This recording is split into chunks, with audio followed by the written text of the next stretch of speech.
Hello everybody, welcome to a new video on the channel. I'm back after 7 months, which by the way I explained in my video why I was gone for 7 months. I was focusing on my education. Now that I have more times on my hands and now that I feel like I can handle both things at the same time, I'm back. For real this time. Not like other YouTubers, and I'm not gonna say who, but I'm pretty sure y'all know who I'm talking about. But that's besides the point. We're here to talk about the downfall of zombies. Yes, that's right. Zombies, like Black Ops Zombies, just an amazing game. When you think about Black Ops Zombies, you think about the Hellhounds, you think about the ray gun, you think about the characters, you think about Mob of the Dead. Yes, those maps are amazing and those memories are great too.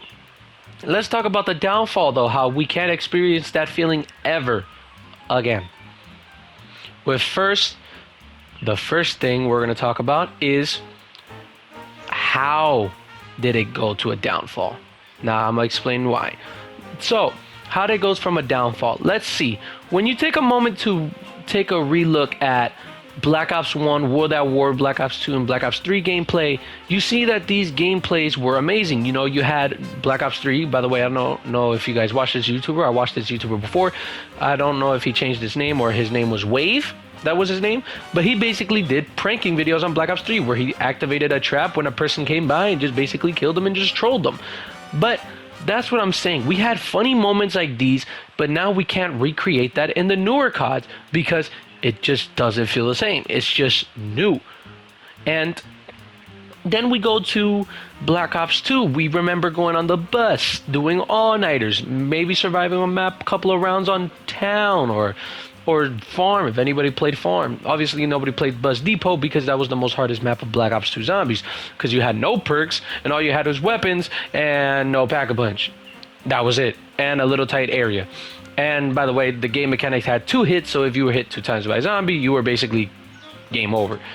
But how did we go from those crazy moments to now having to play with friends and searching it up, and now that we have tasks, which helps us do the Easter eggs, which, don't get me wrong, I absolutely love that.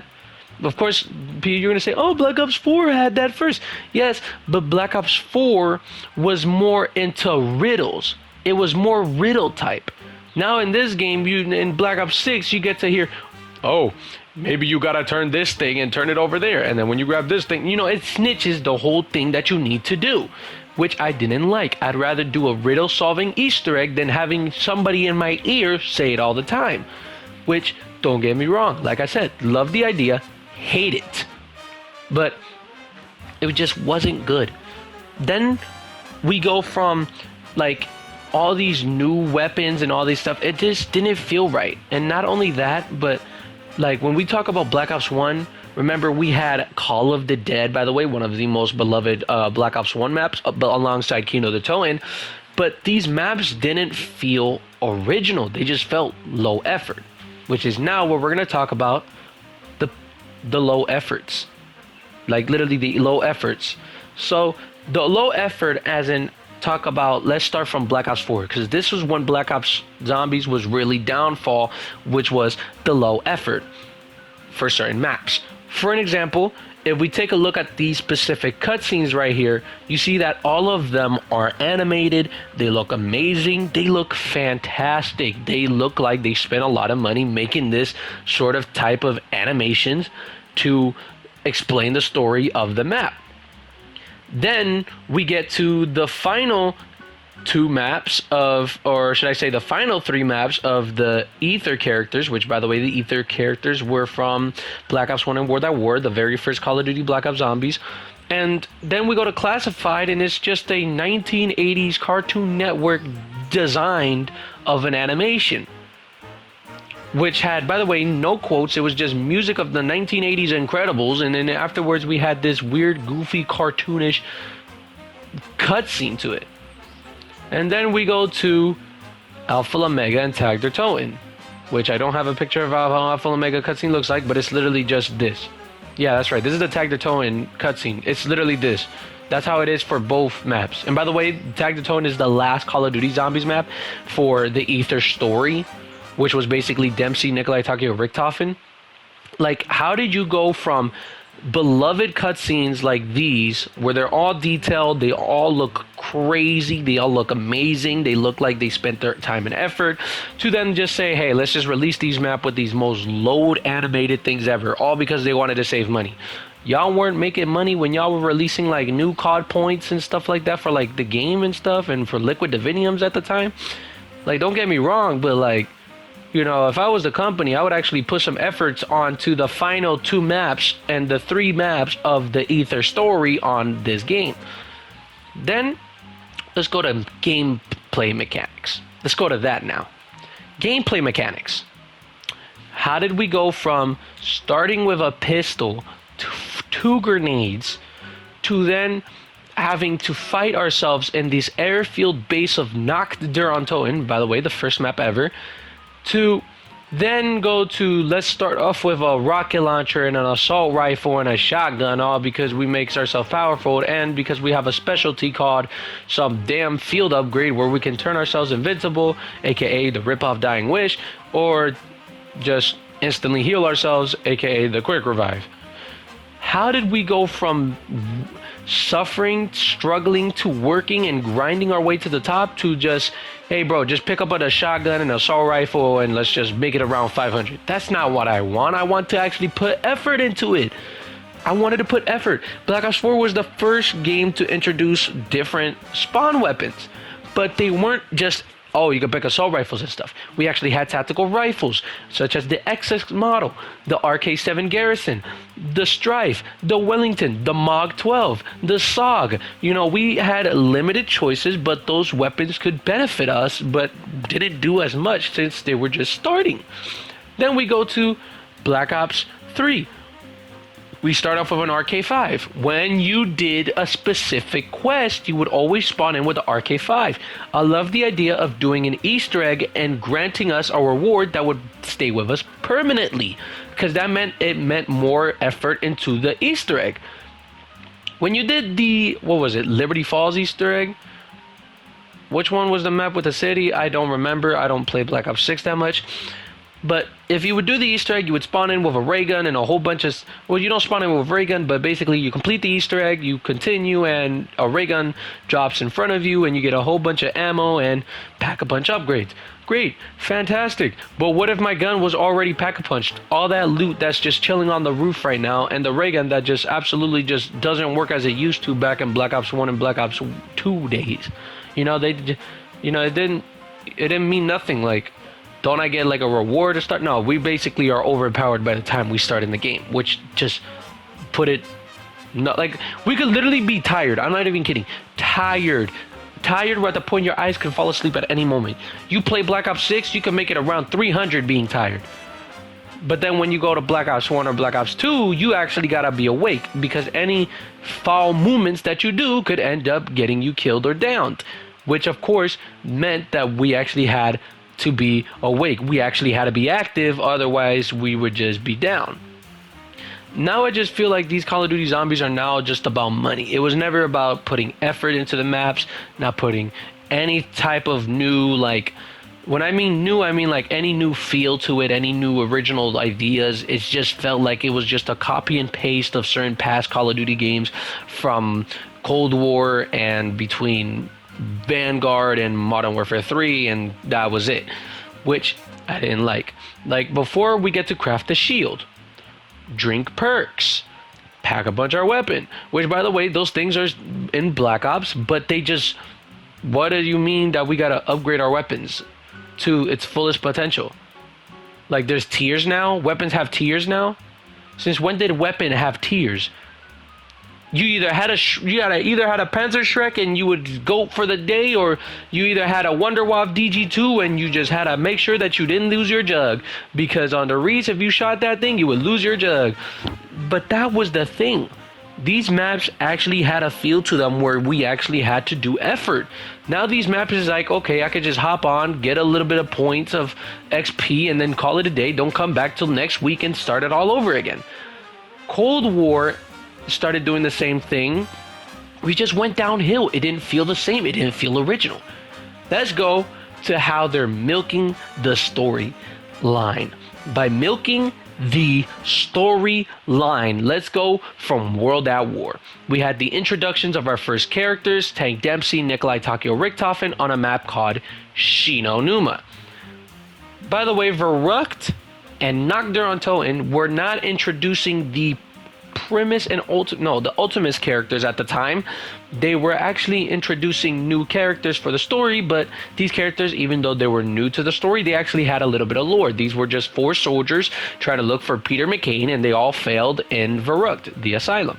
Then we go to Shinonuma, we meet the beloved characters, the iconic characters, Tank Dempsey, Takeo Masaki, Nikolai Belinsky, Edward Richtofen. Then we go to Der Riese, the facility that started all the zombies. And we started moving on from there. Then in Black Ops 1, we fight in the Theater of the Dead. We get to Kino the Toen, fighting zombies. We go to Ascension, we're fighting monkeys and PhD. Then we go to Shangri-La, one of the most difficult maps ever. Then we go to Moon, which, by the way, we take control of. If we're playing as Richtofen, we get to control the zombies. Not really, we get to play as Samantha while Richtofen controls the zombies. We blow up the Earth. We go to Black Ops 2. We're playing Transit now. Now we're getting with new characters. Marlton, Stuhlinger, Russman, and Misty. These are characters that have nothing to do with, of course, so much, but these characters had some point meaning in the story that benefited to our beloved characters. Then we go to Mob of the Dead, one of the most beloved maps ever. Then we go to Buried, one of the other most beloved maps ever. Then we go to Die Rise, one of the most hardest and annoying maps to play. And then we get Origins, the introduction of our Primus characters. Then we understand more story in Black Ops 3 that Richtofen grabs the summoning key after doing the Shadows of Evil Easter egg. He grabs the summoning key and says that he needed it for something that would benefit us. Good day and goodbye. Leaves. Then we get to the Giant. He kills Richtofen, uses the summoning key to take his soul. Then we go to Der Riesendrak. Tank Dempsey kills himself, or his ultimate self, aka the Black Ops 1 version of him, and he gets to take his soul as well and just take it away. Then we go to Setsubo. Takeo kills his ultimate self to then take his soul. Then we go to Gorod, and Nikolai kills that self to save that. We go to Revelations. Everything is destroyed. Now we have certain times. Everything is gone. Perfecto. Then we get, by the way, I'm skipping because if I actually stayed here, this video would be a 24-hour long video and I'm not up for that. So I'm just doing as short as I can of a brief summary of every single map. It's not going to be a good summary, but a summary that can get us to understand a little bit of the position of the Call of Duty Zombies map. We then get to, of course, Black Ops 4. During Revelations, by the way, our characters saved the world and they became beloved Galactus heroes of, the Earth. They saved the zombies, everything came to an end.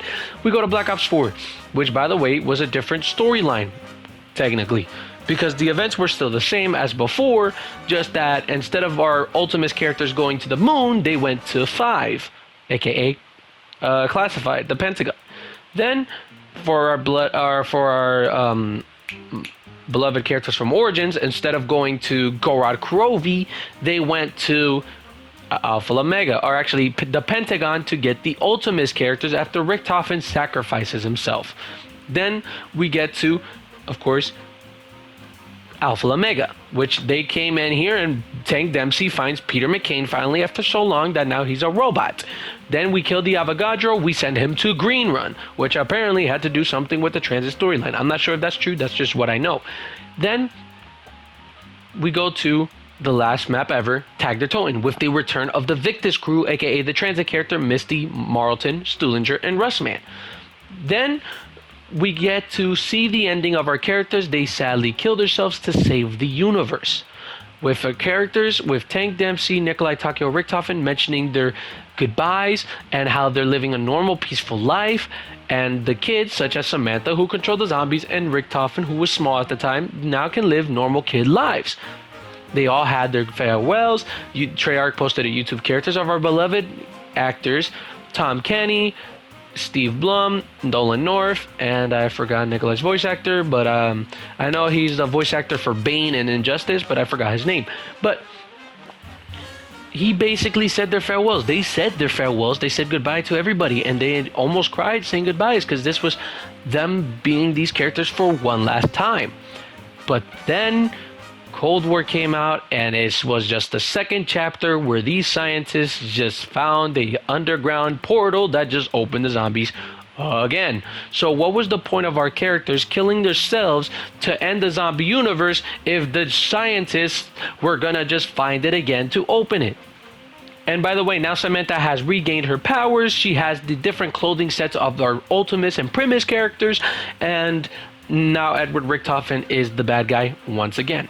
I just didn't get it from that, how they're milking the zombie storyline from there and just keep milking it and milking it and milking it until we no longer can. We don't want that.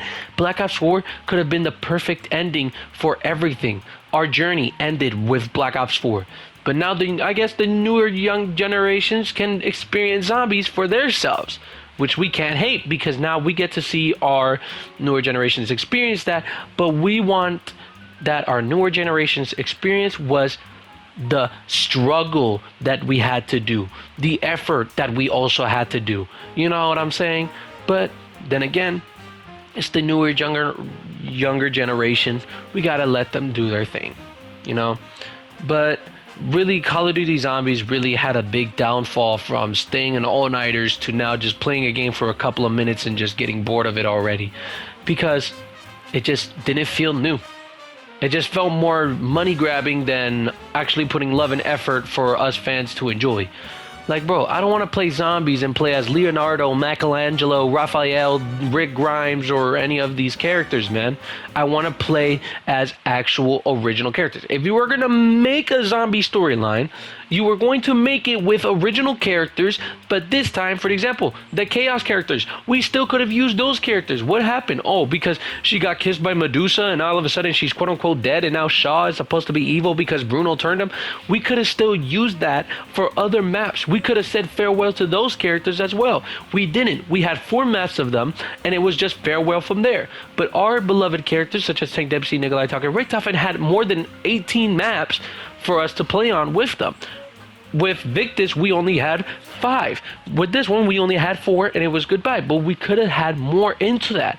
We didn't even know what happened after the events of Ancient Evil. It was just left on a cliffhanger that we will sadly no longer know what will happen afterwards.